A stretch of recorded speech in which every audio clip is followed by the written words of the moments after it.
अस्सलाम वालेकुम। आज के इस वीडियो में आपको बताएंगे गरीबों का रोज़ा आज के आसान टिप्स। सहरी में दही और खुश्क रोटी का इस्तेमाल, दिन भर प्यास से दूर।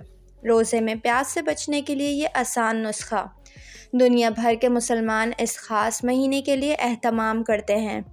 सहरी और अफ्तारी के लिए खुसूसी तैयारियां की जाती हैं, जबकि गर्म मौसम की वजह से पाकिस्तान और एशिया के दीगर ममालिक में रोज़ा रखना सिर्फ अल्लाह की दी हुई हिम्मत की वजह से होता है। 40 डिग्री से ऊपर के दर्जे हरारत में दिन भर भूख और प्यास से बचने का वाहिद हल यही है कि सहरी में ऐसी ग़िज़ाएँ इस्तेमाल की जाएं जो आपको दिन भर प्यास ना लगने दें।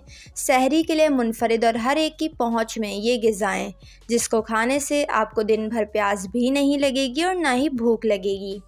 खुश्क रोटी। सहरी में बजाय पराठे के खुश्क रोटी का इस्तेमाल किया जाए ताकि मैदा हल्का रहे और मेटाबॉलिज़्म नॉर्मल रहे। पराठे खाने से आप दिन भर प्यास में निढाल रहेंगे। दही का इस्तेमाल दिन भर प्यास नहीं लगने देता। इसमें मौजूद प्रोटीन, विटामिन B1 और जिंक दिन भर आपको तवानाई पहुंचाते रहेगा और डिहाइड्रेशन से बचाते हैं। इलायची का कहवा। अगर आप चाय के शौकीन हैं और दिन भर रोज़े के बाइस चाय इस्तेमाल नहीं कर सकेंगे, तो सहरी में छोटी सब्ज़ इलायची का कहवा ज़रूर पिएं, या कम से कम चाय में सब्ज़ इलायची ज़रूर शामिल करें। मीठे का कम इस्तेमाल। सहरी में मीठा खाने से परहेज़ करें। चाय, दही और दीगर अशिया में मीठा या इस्तेमाल ना करें। इसकी मिकदार बहुत कम कर दें।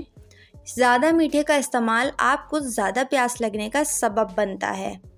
मीठे के साथ साथ रोगन ग़िज़ाओं से भी परहेज़ की जाए तो बेहतर है। इमली आलू बुखारे का शरबत। खुश्क आलू बुखारा अपनी ठंडी तासीर के बाइस बहुत मशहूर है। अगर इसके साथ इमली मिलाकर इसे रात भर भिगो कर रखा जाए और इसको सहरी में ग्राइंड करके इसका जूस नमक और चीनी हस्बे ज़ायक़ा इस्तेमाल करके पीने से ना सिर्फ आपका मैदा बहुत अच्छा होगा, बल्कि ये जिस्म की गर्मी ख़त्म करने का बाइस भी बनेगा।